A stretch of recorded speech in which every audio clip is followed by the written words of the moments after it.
Halo teman-teman, balik lagi di channel ini. Eh, Selamat datang di Sabtu Berpikir, harusnya ini episode ke-6 ya. Di episode 6 kali ini aku mau sharing soal hal yang bikin aku kepikiran minggu ini. Karena baru hari Sabtu, jadi ya seminggu ke belakang. Itu soal Praha. Kita ngobrol soal Praha. Jadi minggu lalu itu aku jalan-jalan ke Praha selama 3 hari, 2 malam 3 hari, dan wow, Praha bagus banget. Aku bakalan mungkin share experience aku jalan-jalan di Praha gitu ya, as a tourist gitu. Jalan-jalan di Praha tuh rasanya kayak gimana ya? Aku nggak tahu ya mau bahas dari segi mana dulu atau aspek mana dulu. Tapi aspek pertama adalah uang. Jalan-jalan di Praha itu murah banget, astaga. Ini aku pakai perspektif em, dalam ini ya, currency euro dibandingin currency yang di Praha. Karena Czech Czech Republic itu punya currency-nya sendiri. Aduh, lupa lagi aku namanya. Pokoknya ada Czech krona kalau nggak salah, Czech krona. Atau kalau kode currency-nya itu CZK kalau nggak salah, Czech krona. Jadi 1 euro itu equals 25 Czech krona pada saat itu. Pada saat aku jalan-jalan ke sana. Itu equal 25. Dan harga-harga groceries atau apa itu, aku awalnya mikir, oh ini pakai CZK gitu ya, pakai CZK mungkin harganya paling sama kayak di euro gitu. Jadi mungkin harga-harga makanannya itu di range seratusan lah gitu. Aku mikirnya gitu karena aku mikir oh ini karena di Eropa jadi mungkin ya dia cuman label namanya aja gitu yang beda tapi value-nya sebenarnya sama kayak euro gitu. Tapi ternyata enggak guys. Itu yang bikin aku senang banget. Aku bisa kayak dapat full meal, 3 course meal gitu dengan harga mungkin kalau yang di balance sekarang itu 40% lebih murah lah. Bahkan kadang-kadang bisa sampai setengahnya lebih murah gitu. Kemudian itu kalau misalnya makan-makan di luar gitu ya. Tapi kalau beli groceries sendiri, itu tuh aku kemarin beli untuk 2 orang, itu tuh dengan jumlah yang sama gitu di sini, itu hanya habis mungkin setengahnya atau 60%-nya gitu. Dan itu udah untuk 2 orang lagi bahkan. Jadi biasanya aku sendiri untuk ngasih gambaran, aku sendiri untuk kebutuhan mingguan aku sendiri itu kalau belanja di grocery store gitu, mungkin untuk kebutuhan seminggu ya, itu tuh mungkin bisa habis 50, 40-an euro, bisa habis segitu untuk seminggu. Tapi ya udah bayangin untuk oh my god, di sana ya meskipun nggak buat seminggu sih, eh tapi buat 2 orang gitu hanya 10 euro.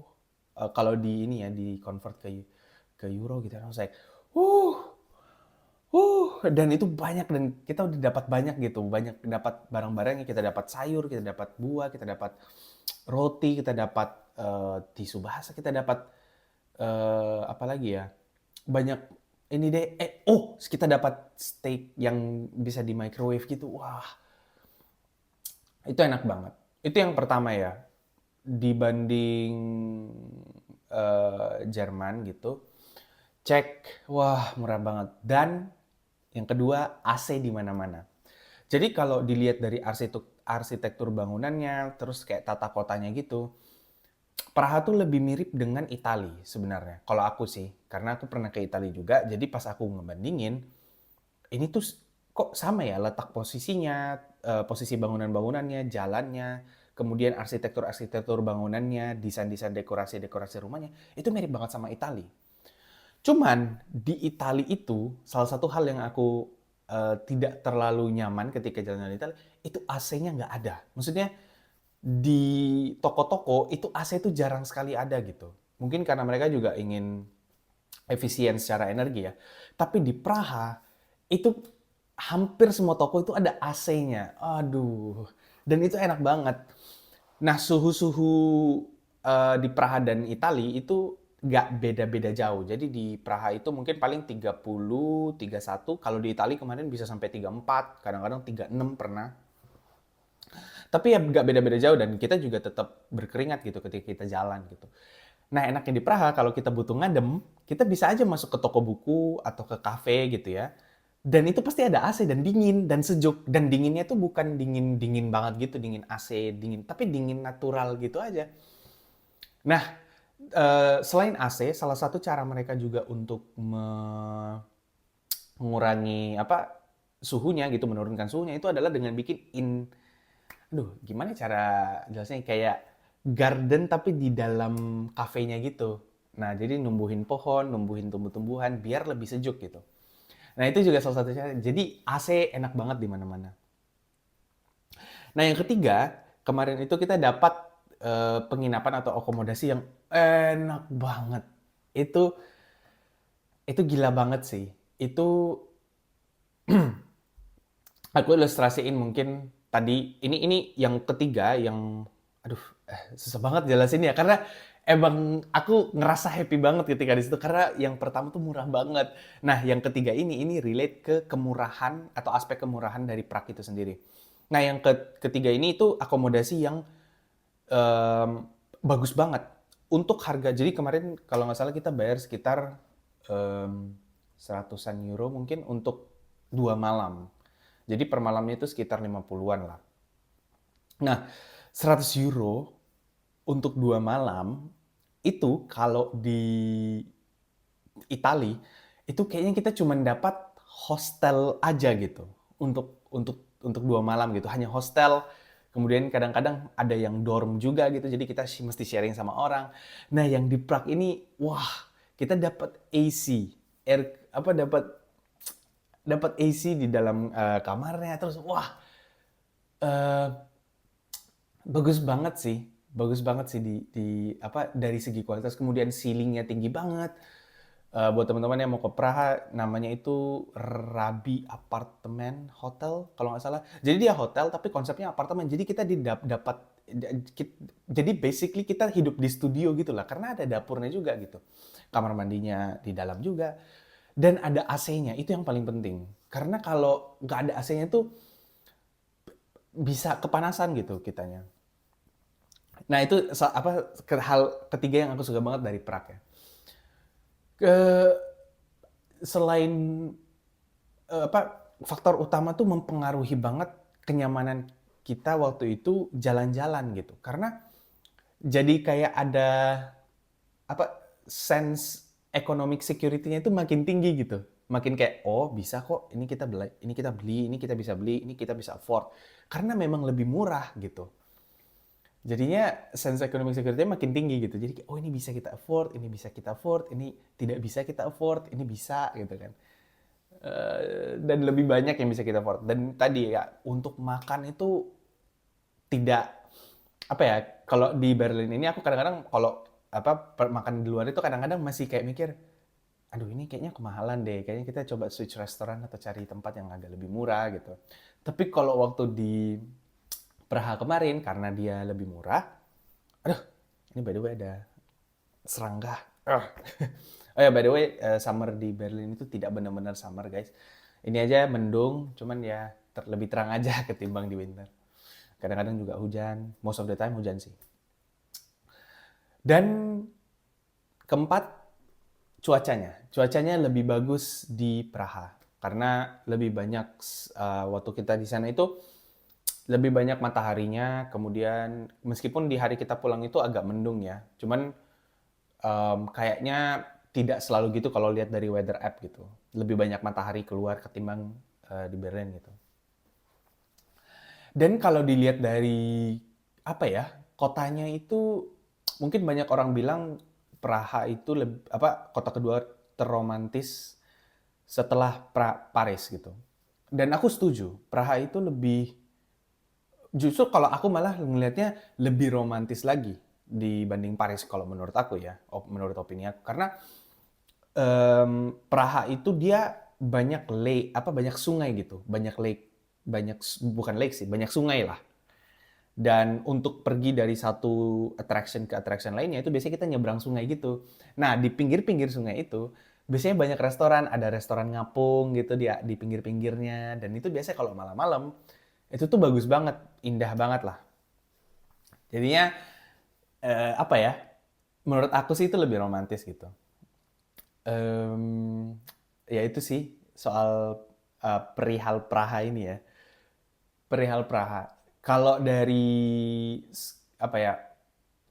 Mungkin dari skala 1 sampai 10 gitu level satisfaction-nya overall itu mungkin aku di 9 kali ya. 9 sampai 9,5. Karena em, oh ini juga satu tips kalau misalnya teman-teman ke Eropa gitu, terus jalan-jalan dalam waktu yang terbatas, sebisa mungkin cari akomodasi yang agak lebih mahal sedikit tapi nyaman. Em, Lebih agak agak mahal sedikit tapi lebih nyaman. Ini menurut aku ya,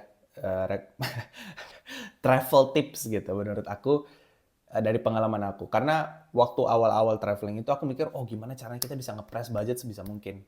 Dan kita end up sengsara gitu lah karena akomodasinya tidak terlalu nyaman gitu. Nah, tips aku dan mau aku juga implement untuk trip-trip ke depannya itu adalah dengan nggak apa-apa kita naikin sedikit budget akomodasinya dan kita bisa ngepres kayak makan di luar atau di mana. Tapi at least kita punya akomodasi yang oke.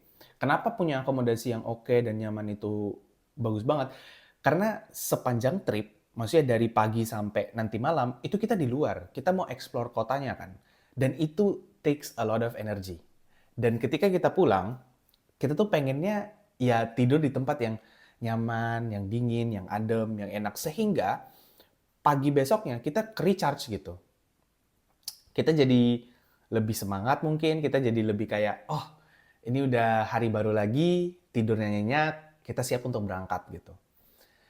Karena yang waktu di Italia itu kita memang, ya karena baru pertama kali ya, kita mikirnya, oh paling ini kali nggak terlalu apa, maksudnya biasa aja gitu. Maksudnya dengan harga segitu kita dapat kualitas yang oke. Tapi ternyata nggak juga. Jadi sebisa mungkin cari akomodasinya itu yang agak lebih mahal dikit aja ketimbang yang dari cheapest optionnya.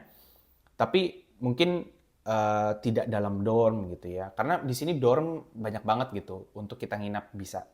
Tapi biasanya dorm itu bareng orang, kadang-kadang panas kita juga nggak tahu gitu kan. Karena orangnya bisa random gitu. Misalnya dari yang dorm kita upgrade sedikit ke yang private room gitu buat solo traveler buat satu ruangan gitu atau enggak yang dari 12 orang dorm bisa ke 4 orang dorm. Jadi make sure akomodasinya itu sesuai dengan budget kita dan nyaman gitu buat kita. Kalau misalnya slightly sedikit over budget buat akomodasi, I don't menurut aku itu udah oke lah gitu. Dan itu yang akan aku coba implement ke trip-trip ke depannya. Itu salah satu tips dari aku. Kemudian Praha ya, balik lagi ke Praha ya. Itu tadi tips untuk general trip ya. Balik lagi ke Praha ya, dia tuh koneksi kebanyakan itu pakai tram. Dan menurut aku itu lebih bagus lagi. Karena dengan tram kita bisa ngelihat meskipun mereka juga ada metro, metro itu subway, mereka juga mereka nggak ada S-Bahn sih kayaknya. Tapi kemarin yang 3 transportasi yang paling aku lihat itu bus, sorry, ini urutan dari paling banyak yang aku pakai ya. Tram, metro, sama bus. Jadi ada bus juga. Tapi menurut aku tidak terlalu rekomen karena mereka sering banget delay gitu. Kemudian yang metro, metro cukup reliable. Sama tram, tram ini cukup reliable dan kayaknya hampir semua parts of Praha itu dikoneksikan dengan tram ini gitu. Nah, tram ini asik banget karena dengan kita jalan-jalan pakai tram, tram itu dia tuh jalannya di atas jalan raya. Jadi tracknya itu di atas jalan raya biasanya gabung sama mobil. Itu tram. Nah, tram ini itu tuh kenapa di Praha pakai tram dan aku suka banget karena aku bisa lihat kiri kanan, aku bisa lihat wow, ini kayak gini ya Praha gitu. Dan jalan-jalan di Praha tuh kebanyakan tuh sempit gitu, jalannya kecil-kecil hampir sama kayak di Italia juga, khususnya di Milan waktu itu. Nah itu jalannya tuh kecil-kecil gitu dan pakai tram kita jadi bisa lihat gedungnya deket, wow ini gedungnya tinggi banget ya gitu. Terus kita bisa ngeliat sungainya ketika kita nyebrang. kita bisa lihat kastil, kita bisa lihat wah banyak lah gitu dengan jalan pakai tram gitu. Aku nggak tahu ini udah didesain dari tata kotanya atau gimana, tapi entah kenapa aku kayak bisa ngerasa gitu ini intentional deh kayaknya gitu. Selain itu mungkin menurut aku ya, karena di Praha itu jalannya tuh naik turun tuh, banyak hill, banyak naik turun, banyak ini. Kayaknya untuk apa yang di jalan naik turun itu metro kayaknya tidak optimal kali. Jadi pakai tram gitu ya mungkin lebih bagus. Tapi aku nggak tahu reasoning behind kenapa hampir semua itu terkoneksi pakai tram gitu. Itu yang aku juga senang banget sih pakai tram gitu karena aku jadi bisa ngeliat oh kiri kanan wah bagus banget ya gitu. Terus yang terakhir mungkin kali ya Praha tuh kalau menurut aku sendiri orang-orangnya cukup friendly ketimbang di Jerman. Bukan berarti orang Jerman nggak friendly ya. Cuman first impressionnya tuh pas aku berasa kayak di Indo gitu. Aku berasa kayak di Indonesia gitu. Ketika biasanya meskipun gimana ya? Di Jerman itu kita memang benar-benar self service. Ketika kita masuk ke restoran, ketika masuk kemana itu biasanya tuh ada tempat khusus untuk kita naruh makanan apa piring kotor semua di situ. Jadi self service semuanya dilakukan oleh ya kita sebagai konsumennya gitu.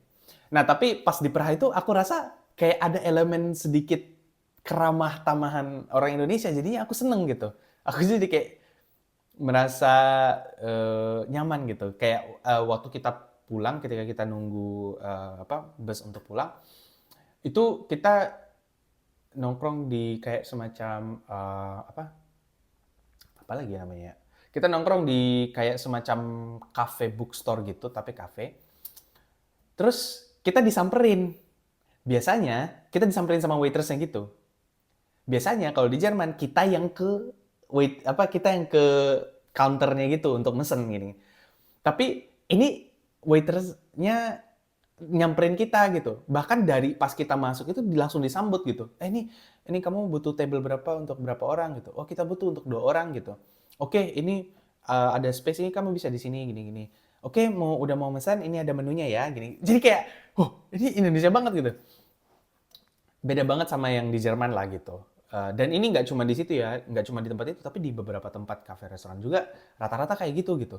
Orang-orangnya tuh datang nyamperin kita ngasih menu, terus udah mau order, oke kalau misalnya belum nanti saya datang lagi, belum mau order, oke nanti saya datang lagi gitu. Jadi beda banget sama yang di Jerman.